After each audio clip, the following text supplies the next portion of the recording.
Hola, ¿qué tal?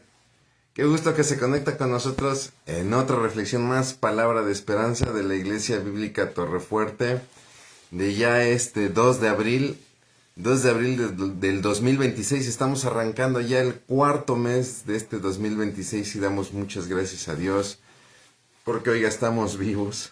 Damos muchas gracias a Dios porque pese a todas las situaciones o circunstancias que a veces son adversas en nuestra vida, Dios está con nosotros y creo que Dios no tiene ningún empacho en demostrarnos que está con nosotros. Y una manera de saberlo, una manera de palparlo es a través de su palabra. Así que, ¿qué le parece si me acompaña por favor ahí en su Biblia? El pasaje sería el Evangelio de Lucas. Vamos a leer el Evangelio de Lucas. Sería el capítulo 19.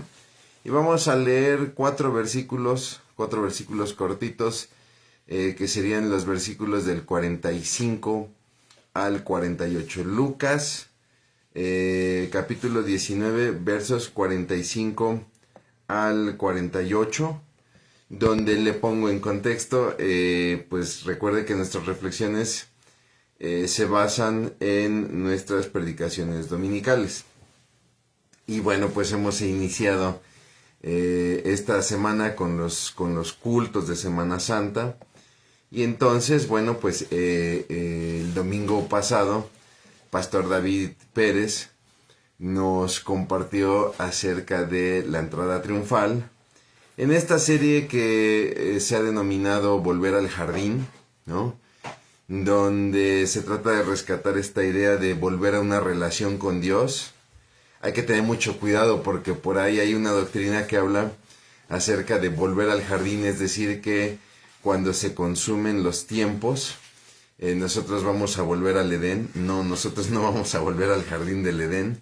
Si revisamos la escatología bíblica, jamás se habla de una restauración del Edén, se habla de una ciudad nueva, con calles de oro, mar de cristal, ¿no? Con el árbol de la vida en el centro, con Dios iluminándola. No vamos a regresar al Edén, perdón.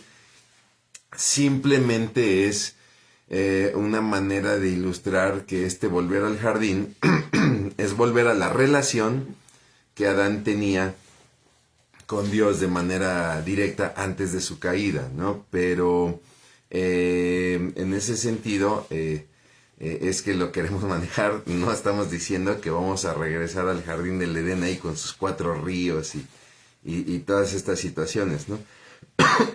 Bien, entonces, pues en base a este contexto, nosotros estudiamos el domingo con el pastor David Pérez la entrada triunfal.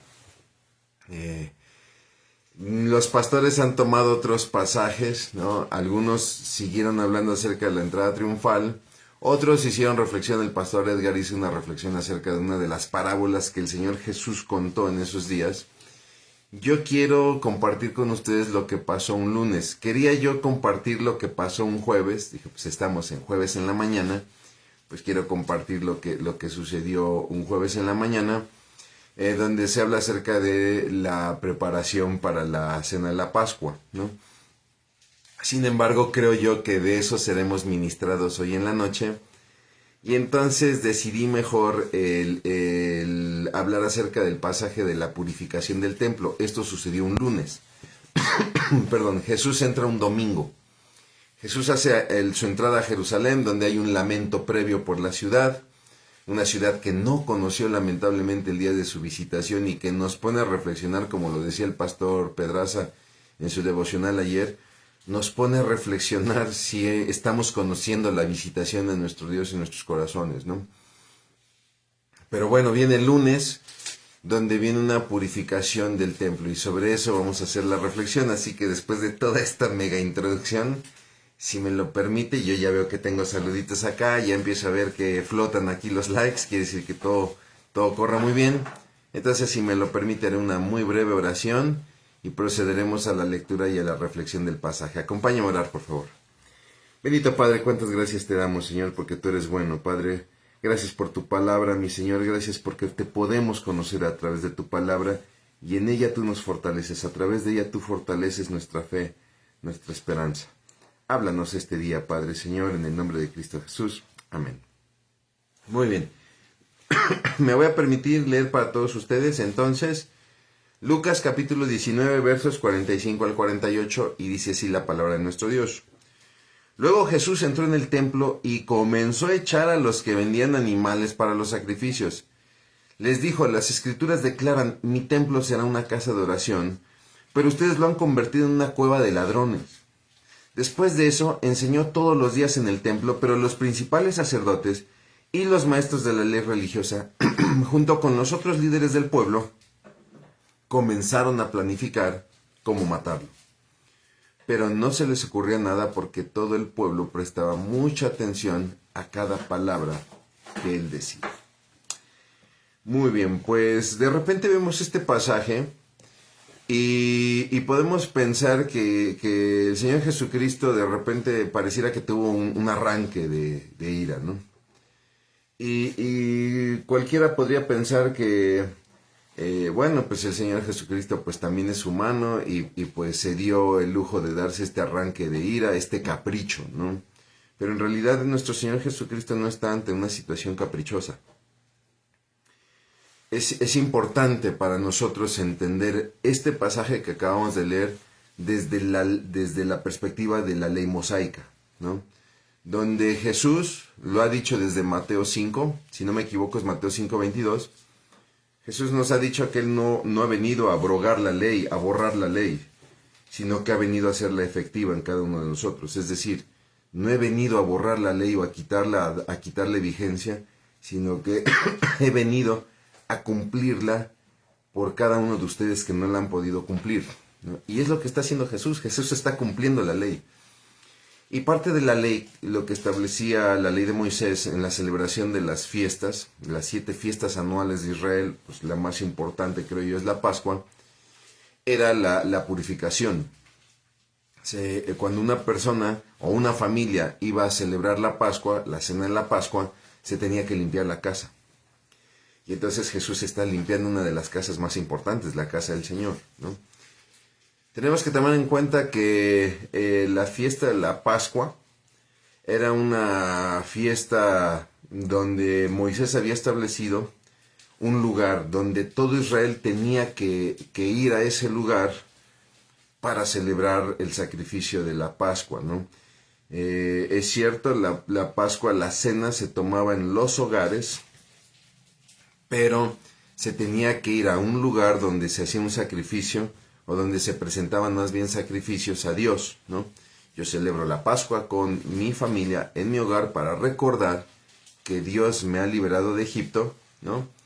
Pero también tengo que ir al templo a ofrecer un sacrificio para dar gracias a Dios por esa liberación. Y entonces el lugar donde se va a establecer este centro de culto pues será Jerusalén.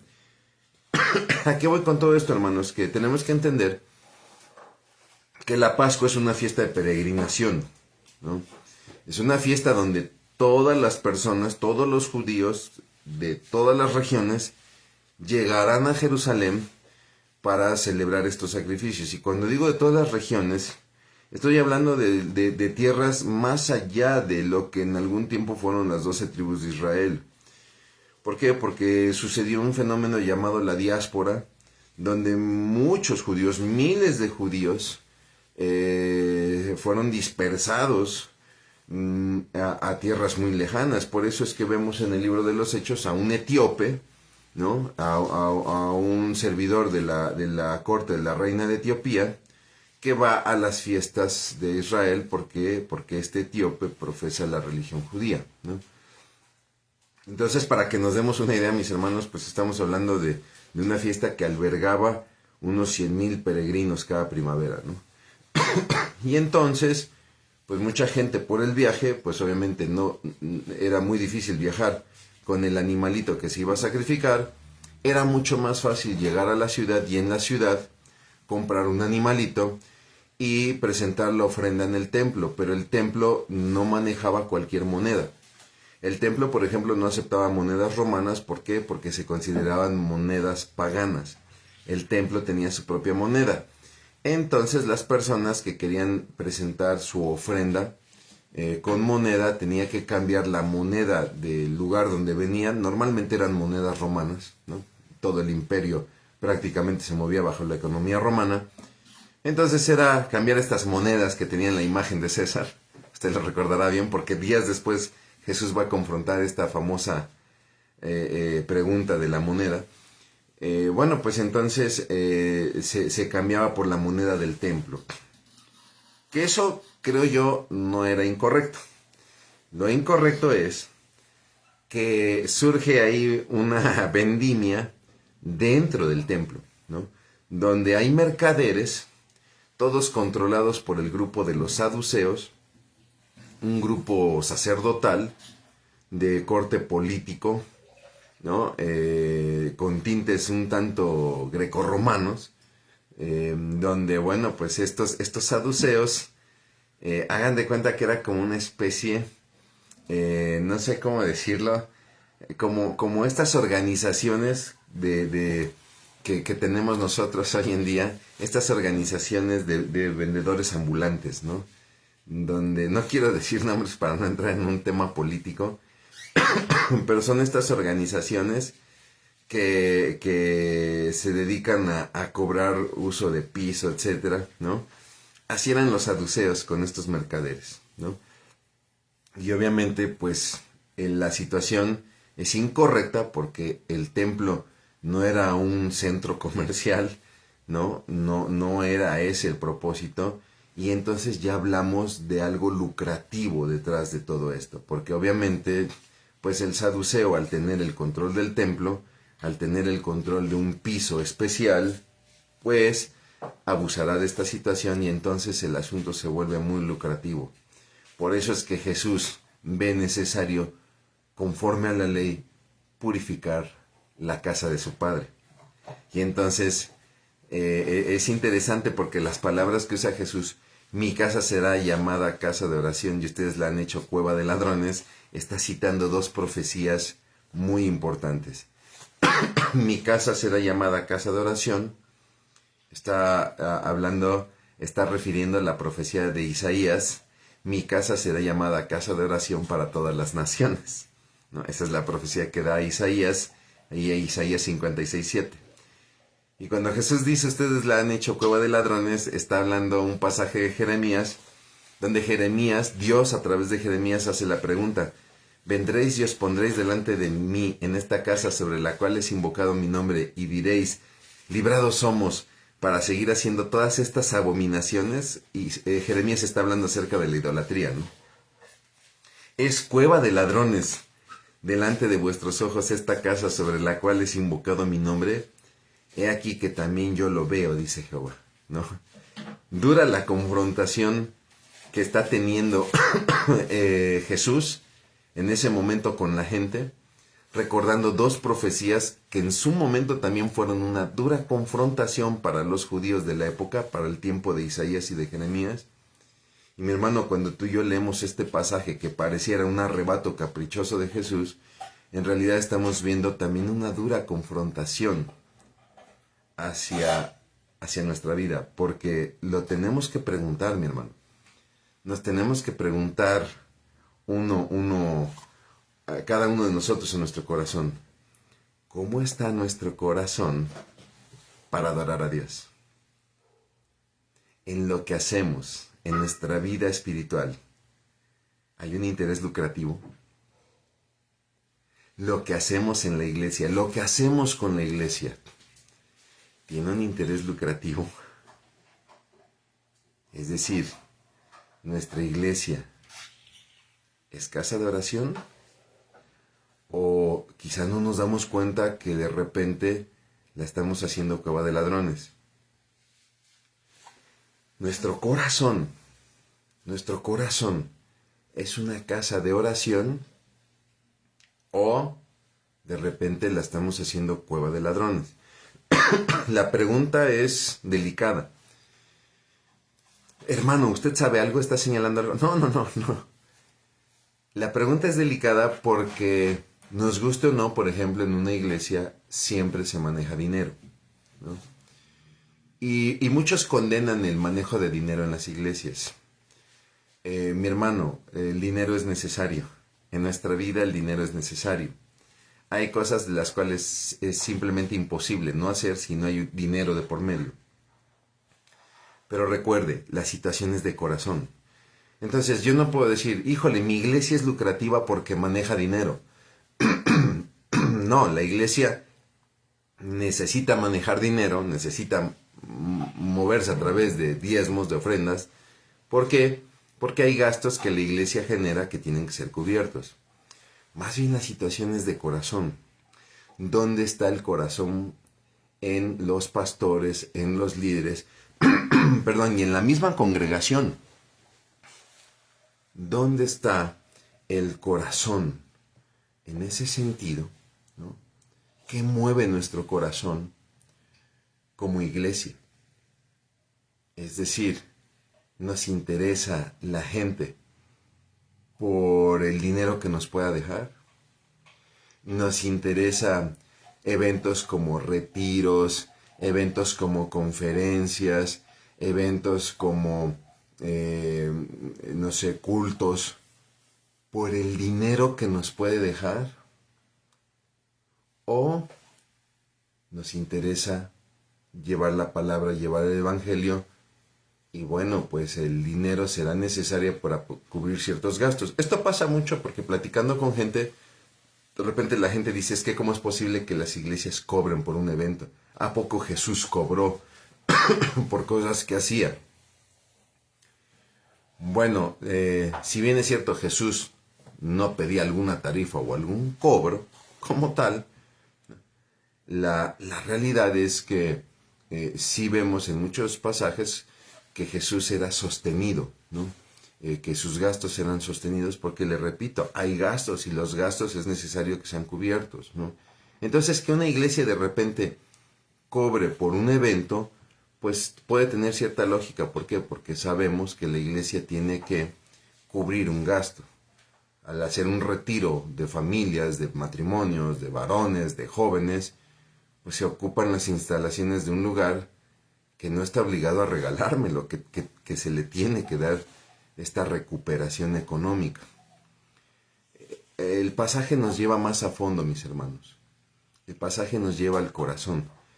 Y entonces cuando hablamos de la casa de oración y de la cueva de ladrones, no solamente lo dejemos en el área de la iglesia, tiene que ser también en nuestro corazón como congregantes, porque uno aquí podría zafarse y decir, bueno, pues sí, este pasaje le aplica a los pastores y a ver cómo llevan la iglesia. Pero hay mucha gente que participa en el ministerio porque hay un lucro detrás. Y no estoy hablando precisamente de un lucro monetario. Hay mucha gente que sirve simplemente porque quiere ser vista por los demás. Hay mucha gente que sirve porque le gusta el reconocimiento. Y de hecho hasta compiten en el ministerio contra otros. Y eso ya conlleva un lucro. Y eso puede hacer del ministerio también una cueva de ladrones. Ay, hermano, ahora sí vino filoso. No, es que el pasaje a esto nos quiere llevar. O sea, Jesús, perdónenme, no fue nada amable. Por favor, jóvenes, a ver si me van quitando ya los puestos, ¿no? Dice que hace unos azotes con unas amarras. Y bueno, pues ustedes conocen la historia, ¿no? Tampoco se trata de que por eso tome yo este pasaje y ahorita azote a medio mundo. No es la intención del pasaje.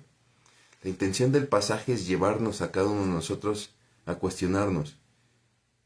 En realidad, en mi corazón, ¿hay una honestidad por buscar al Señor? ¿O está contaminado por algún interés lucrativo?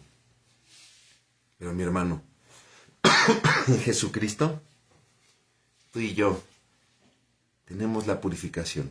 Podemos ser purificados mediante su sacrificio para que nuestra adoración sea honesta, sea transparente, sea verdadera. Y esa, mi hermano, esa es nuestra palabra de esperanza. Jesús está lavando los pies a sus discípulos y les dice, el que está lavado no necesita sino lavarse los pies, pues todo está limpio. Y vosotros limpios estáis. Vosotros limpios estáis, aunque no todos, porque sabía quién la había de entregar. Por eso dijo, no estáis limpios todos. Entonces, mi hermano, en Cristo tú y yo podemos hallar la limpieza para poderle adorar en espíritu y en verdad. Vamos a orar. Bendito Padre, cuántas gracias te damos, mi Dios, porque, Señor, a través de tu palabra, tú nos guías, mi Dios. Y muchas veces tú nos confrontas, Padre. Tú nos cuestionas, mi Dios. Y te damos gracias porque podemos ser cuestionados y confrontados por ti, Padre. Y es lo que queremos llevarnos el día de hoy, Padre. Hoy más que llevarnos la certeza de una promesa, hoy más que llevarnos la certeza, Señor, de una bendición, sí queremos llevarnos esta pregunta en nuestros corazones, Padre, y creemos que es el tiempo de hacerlo. Padre, ¿hay algún lucro en nuestro corazón? ¿Hay algún interés en lo profundo de nuestro corazón por el que realmente estamos sirviéndote?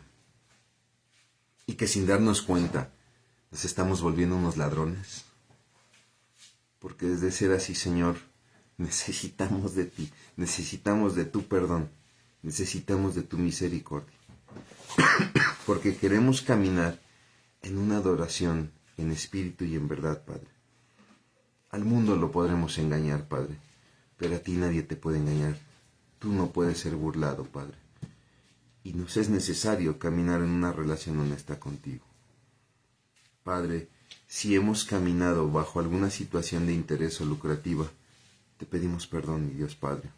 Y ayúdanos, Señor, a desprendernos de todo interés que sea vano, Padre, que no sea edificante. Y ayúdanos, Padre, a volver a encontrar esta brújula que nos lleve a ti como el único y verdadero propósito. Sabemos que tú provees, Padre, sabemos que hay gastos, que se van generando gastos inclusive en el ministerio. Pero sabemos que tú sostienes todas las cosas y en ti confiamos, mi Dios, en el nombre precioso de Cristo Jesús. Amén.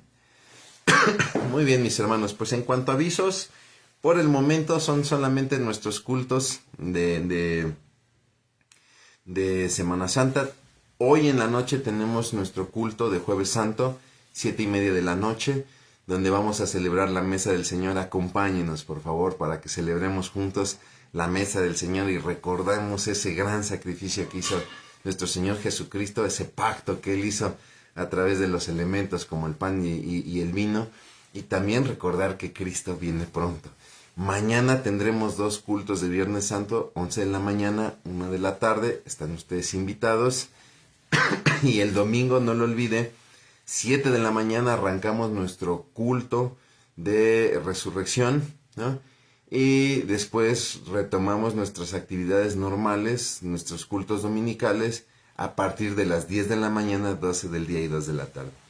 Y bueno, para dar por concluido este tiempo de reflexión, me gustaría devolver la cortesía de los saludos. Espero tener aquí los saluditos a la mano, porque de repente sí voy perdiendo los saluditos.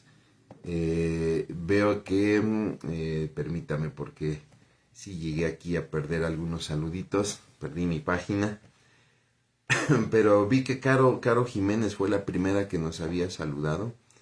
Ya los tengo acá, ahora sí. Sí, está Caro Jiménez, muy buenos días. Tengo a Claudia Beatriz Martínez, muy buenos días. Mi hermanita Leo Patiño, qué gusto saludarle, muy buenos días.